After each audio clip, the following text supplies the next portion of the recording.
یہ رات اندھیری اور خوفناک تھی۔ مصر کے گلی کوچے ماؤں کی چیخوں سے گونج رہے تھے۔ فرعون کے سپاہی ہر گھر میں گھس کر نومولود بچوں کو چھین رہے تھے، اور جو کوئی بھی مزاحمت کرتا وہیں مارا جاتا۔ خون کے چھینٹے دیواروں پر سبت ہو رہے تھے۔ ایک ماں یوں لگتا تھا جیسے وقت کے قید خانے میں قید ہو، لرزتے ہاتھوں سے اپنے شیر خوار بیٹے کو دیکھ رہی تھی۔ دل کہہ رہا تھا چھپا لو، لیکن کس طرح؟ اچانک اللہ کی طرف سے الہام ہوا، اسے ایک صندوق میں رکھ کر دریا میں ڈال دو، ہم اسے محفوظ رکھیں گے۔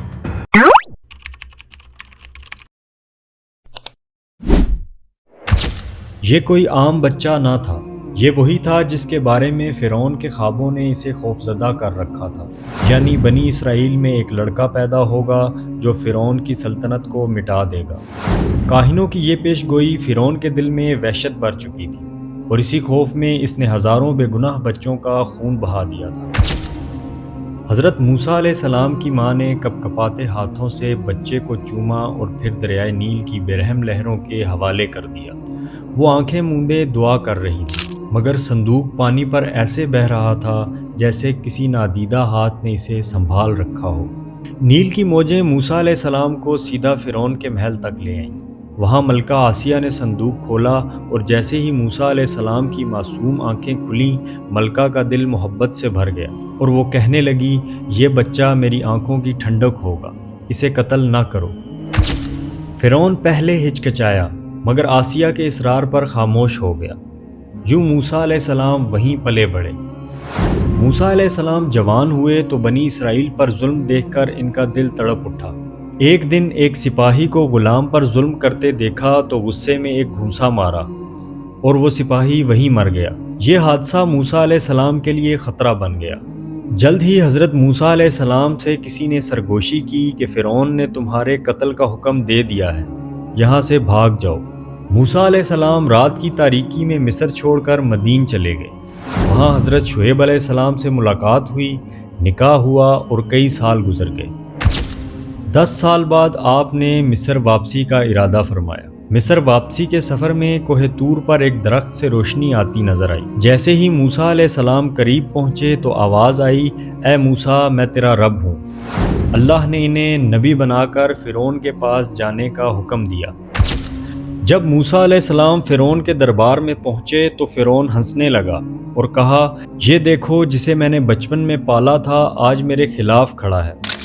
موسیٰ علیہ السلام نے نرمی سے جواب دیا، میں اللہ کا پیغام لے کر آیا ہوں، حق کو قبول کر لو۔ فرعون نے موسیٰ علیہ السلام کی بات کو جھٹلایا اور جادوگروں کو بلایا، مگر جب موسیٰ علیہ السلام نے اپنا عصا زمین پر پھینکا، وہ ایک زبردست اژدہے میں بدل گیا اور سب جادوئی سانپوں کو نگل گیا۔ جادوگر سجدے میں گر گئے اور کہنے لگے، ہم ایمان لے آئے موسیٰ کے رب پر۔ یہ فرعون کے زوال کی ابتدا تھی۔ جب حضرت موسیٰ نے دیکھا کہ فرعون اور اس کے لوگوں پر ان کی بات کا اثر نہیں ہو رہا تو آپ نے ہجرت کرنے کا فیصلہ کیا۔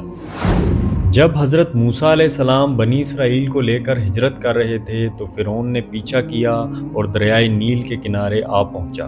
تب اللہ کا حکم آیا کہ اے موسیٰ، اپنا عصا پانی پر مارو۔ حضرت موسیٰ علیہ السلام نے ایسا ہی کیا۔ جب اپنا عصا پانی پر مارا تو پانی 2 حصوں میں بٹ گیا اور راستہ کھل گیا۔ حضرت موسیٰ اپنی قوم کو ساتھ لے کر دریا میں داخل ہوئے اور بخیر و عافیت پار ہو گئے۔ فرعون نے جب یہ دیکھا تو فرعون بھی لشکر سمیت پانی میں گھس گیا، مگر جیسے ہی وہ بیچ میں پہنچا پانی دوبارہ آپس میں مل گیا اور فرعون کا پورا لشکر دریا میں غرق ہو گیا۔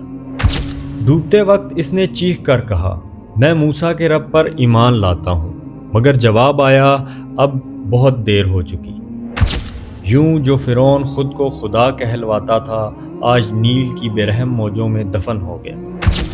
اللہ نے وعدہ کیا تھا، ہم تیرے جسم کو محفوظ رکھیں گے تاکہ آنے والی نسلوں کے لیے نشانی بنی رہے۔ صدیوں بعد 1881 میں ماہرین آثار قدیمہ نے دریائے نیل کے قریب ایک ممی دریافت کی جو حیرت انگیز طور پر سلامت تھی۔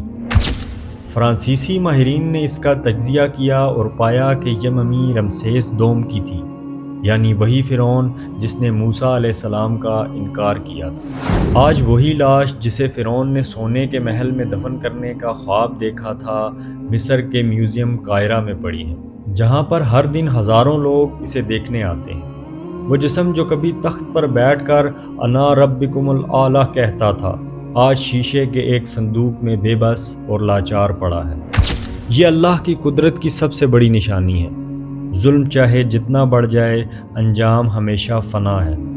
امید ہے آپ کو یہ واقعہ پسند آیا ہوگا۔ مزید ویڈیوز کے لیے لائک اور سبسکرائب ضرور کر دیں۔